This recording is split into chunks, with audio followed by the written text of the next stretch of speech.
so let's jump into a debrief for the sessions that we had today. Just a reminder before we get started, Jorge, you're after school today for tutoring. Chris, so are you. And Kayla's in the other section. She is also tutoring after school. We are pretty booked if you look on the board behind you for like the first 2 sessions. So I always encourage you to tell your clients to come in after school if they're not finished, but please make an appointment for them if they really need to come in, because we don't have space for walk-ins today and it looks like we're pretty busy this week. So let's start with Jorge and go around to debrief. My session started with he walked in and his thesis and field paragraphs, they weren't as strong as they needed to be, so that's why he got a 3 out of 9. So we worked on his thesis first.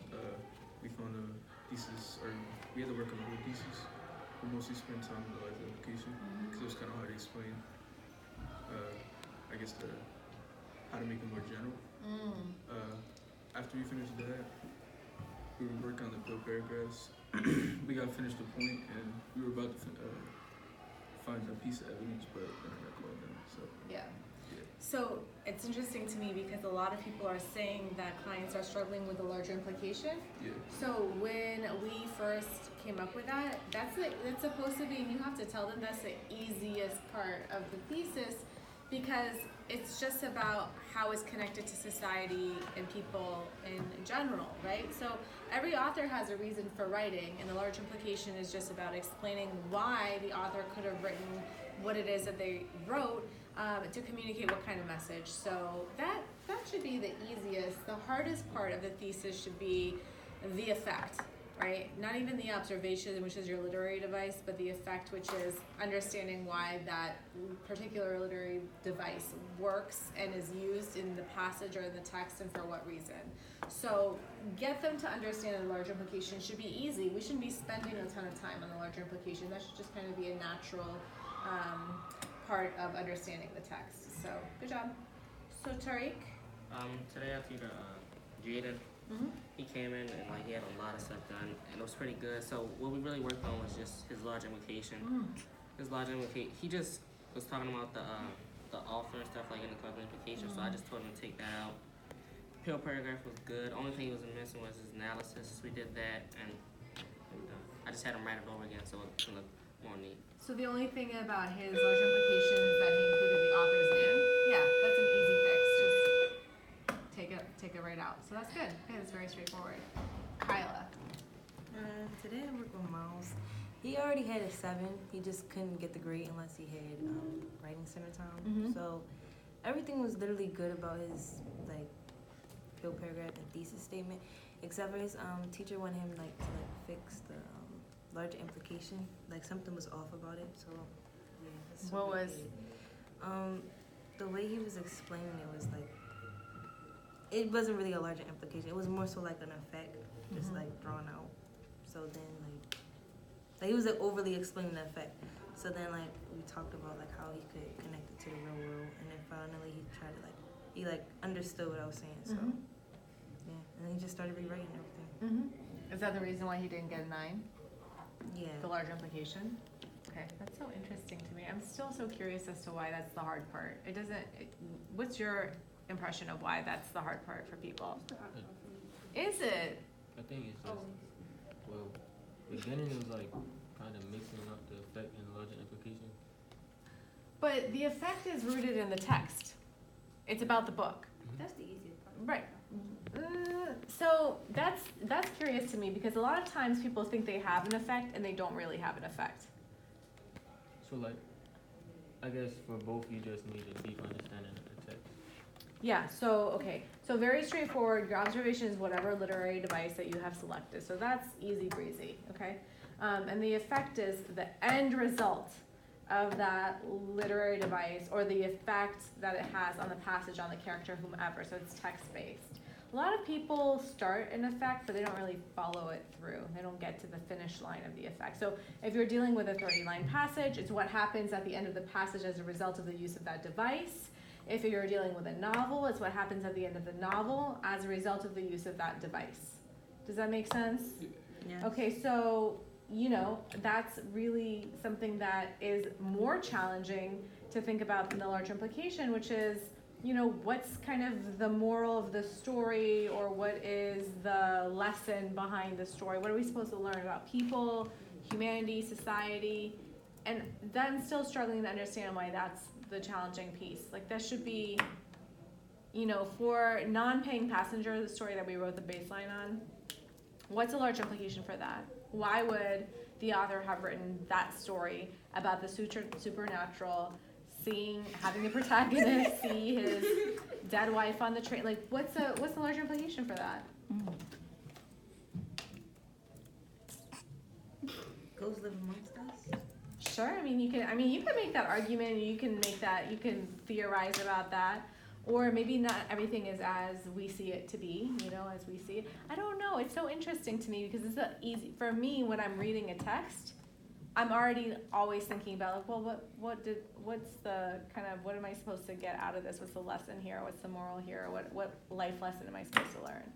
So yeah, ghosts live among us if that's how you think or that's how you believe. Or maybe that, you know, there is such thing as a supernatural if that's what you believe, or that not everything is as it seems.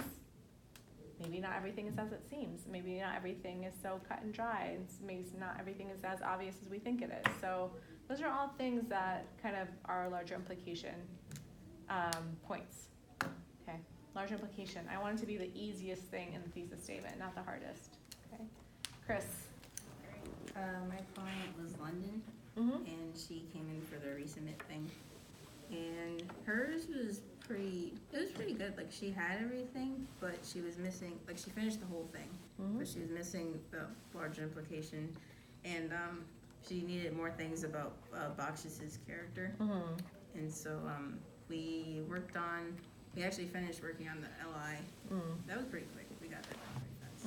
And then we found some things that, like she wrote down, like, a list of, like, his character, like, things about him and stuff like that, and how the narrator felt towards him. And then she basically just started on her the thing that she was going to turn in for a teacher. Okay, good. So you're able to use the time productively and effectively. Okay, good, nice.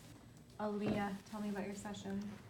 My session was short because at first he told me he was in 11th grade. I don't know how he got them mixed up, but he told me he was in 11th grade. And so I was thinking that when they come in for resubmissions, they have to write an essay, like an essay. But their first thing was a quiz, so it's different. So they need a prompt. Right. So I was looking for that, and he saves in Samson. So I was like, I don't see Samson. So I clicked on Luster, and I said, what book is it on? He was like, and I was like, oh, it's a short story. He said, yeah. So I said, you're basically just revising what's on this paper. He said, yeah. So that was a waste of time.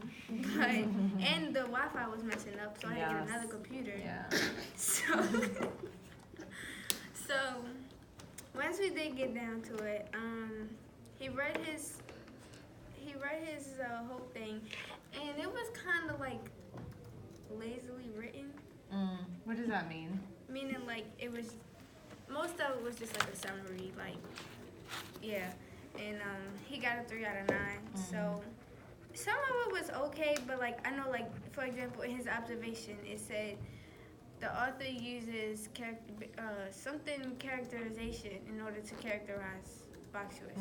And I was like, you basically just said the same thing. Right. So we had to work on that. And then it was like 5 minutes left. So I told him what to do. I told him, he didn't even take a picture of them, but I told him to take a picture of those two so he could work more on it at home and have a outline for it. And then I told him to come back also because he needed to work on it. And I told him to turn in his required formative because he couldn't get the grade. Yeah. Do you think it would be useful to have, like, OELI and Peel handouts, like, to give to our clients?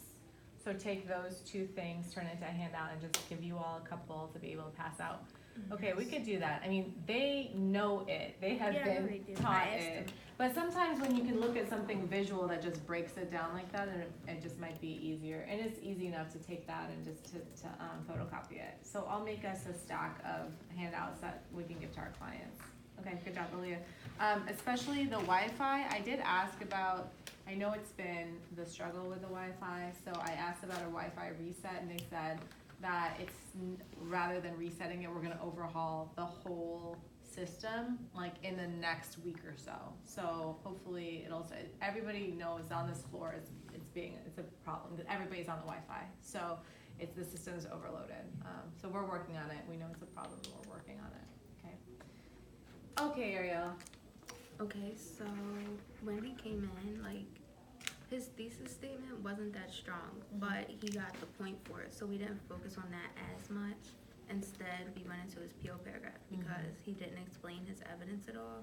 He just like wrote it and then went into another thing. So we started with that, and then when it was like 5 minutes left, then we just added like his larger implication to his thesis, and that was basically it.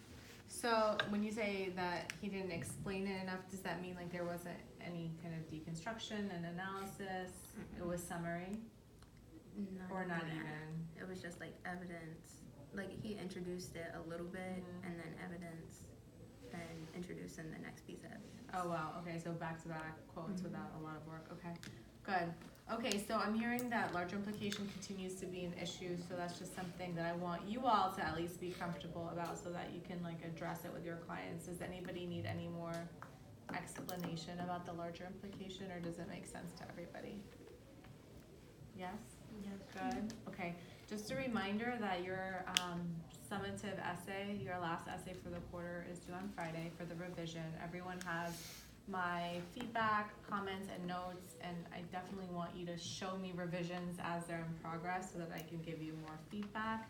But it's due on Friday night, and then your rubric is as follows. It's on the board for first quarter, so 25% sessions, 25% SRFs, 25% professionalism, and 25% your essay.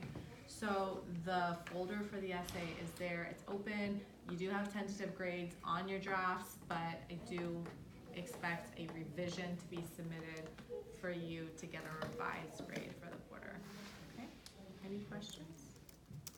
Okay, thank you team, good job everyone, good job.